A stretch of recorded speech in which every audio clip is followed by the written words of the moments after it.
दोस्तों आज हम लोग पढ़ेंगे हिस्ट्री के टॉप 10 क्वेश्चन जो क्यूज़ करेंगे आज। और ये जो क्यूज़ रहेगा वो डेली बेसिस पे ही रहेगा।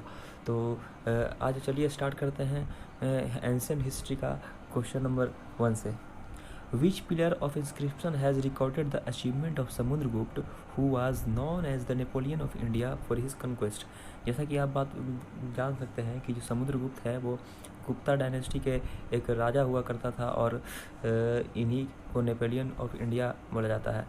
नेपोलियन ऑफ इंडिया और नेपोलियन ऑफ ईरान में बहुत अंतर है। Napoleon of Iran Nadir Shah को कहा जाता था, वहीं नेपोलियन ऑफ इंडिया जो है वो समुद्रगुप्त को कहा जाता है। तो आइए देखते हैं कि इसमें से पूछ रहा है कि ऐसा कौन सा पिलर इंस्क्रिप्शन है जो समुद्रगुप्त से जुड़ा हुआ है। तो दोस्तों इसका जवाब है इलाहाबाद पिलर। इलाहाबाद पिलर को ही अब प्रयाग पर स्थित कहते हैं। Samudragupta was the greatest ruler of Gupta dynasty and ruled till around 380 AD. The Western scholar equate him with Napoleon and called him Napoleon due to the extensive military conquest. क्योंकि चूँकि इसका जो था वो युद्ध करने का तरीका बहुत ही बड़ा एरिया में, बहुत ही बड़े एरिया में फैला हुआ था, तो इस वजह से इसको नेपोलियन ऑफ इंडिया कहा जाता था। दूसरे क्वेश्चन पे आते हैं कि in fourth century BCE the capital of Magadha was shifted to. तो चौथी शताब्दी में मगध साम्राज्य का जो कैपिटल था वो कहाँ था।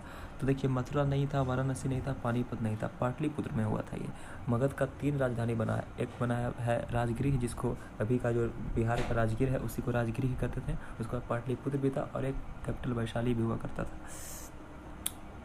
The Vedic civilisation in India flourished along the river. Vedic civilisation जो है इंडिया का वो कहाँ फ्लोरिश्ड हुआ था। तो दोस्तों वो फ्लोरिश्ड हुआ था सरस्वती रिवर के किनारे।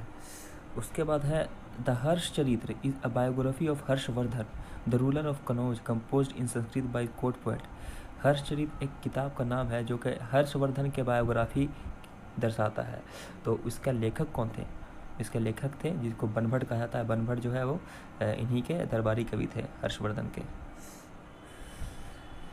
Was the capital of Magadha before the 4th century.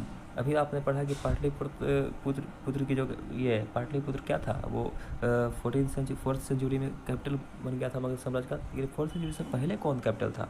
तो 4th सेंचुरी से पहले जो था वो कैपिटल था राजगृह। अभी हम बताया था ना आपको कि राजगृह जो अभी का बिहार का राजगीर है उसी को राजगृह कहा जाता था। The lake in Gujarat was artificial reservoir build during the rule of Mauryan dynasty के पीरियड में एक लेक जो कि गुजरात में बनाया गया था उसको कौन सा लेक या कौन सा झील के नाम से जाना जाता है। तो दोस्तों उसको सुदर्शन झील के नाम से जाना जाता है। King Harshavardhan ascended the throne of Thaneshwar and Kannauj on the death of his brother. अपने भाई के मृत्यु के बाद ही जो हर्षवर्धन गद्दी पर बैठा था तो उस भाई का नाम क्या था। तो उनके भाई का नाम था राजवर्धन। हेनसांग एक चीनी यात्री थे। Held as the prince of pilgrims visit India during reason of king. Hiuen Tsang किसके शासनकाल में भारत आया था। तो ये दोस्तों आया था हर्षवर्धन के शासनकाल में ही वो भारत आया था। The Gupta ruler imposed a fine called dash which was plug tax paid by every cultivator owning a plug. कहा जाता है कि कोई भी खेती बाड़ी जब पहले ज़माने में गुप्ता डायनेस्टी में होता था या गुप्ता पीरियड में होता था तो उस पर एक टैक्स लिया जाता था। तो उस टैक्स का क्या नाम था। तो दोस्तों उस टैक्स का नाम था हली वकारा। ठीक है, यह गुप्ता डायनेस्टी का या गुप्ता एरा का टैक्स था। The first ruler of Magadh from the Haryanka dynasty. Haryanka dynasty जानते हैं कि जिसको पितृहंता डायनेस्टी भी बोलते हैं और हर्यंका डायनेस्टी भी बोलते हैं। तो इस डायनेस्टी में पितृहंता डायनेस्टी बोलने का वजह यह था कि इसके जितने भी राजा थे वो अपने पिता का हत्या करके ही राजा बना था। तो इस हर्यंक डायनेस्टी का जो पहला राजा था उसका क्या नाम था। तो उसका नाम था बिंबिसार। याद रखिएगा इसको कंफ्यूज नहीं होना है बिंदुसार से। बिंदुसार जो है वो मौर्यन डायनेस्टी के दूसरे राजा थे और बिंबिसार जो कि हर्यंका डायनेस्टी के पहले राजा थे।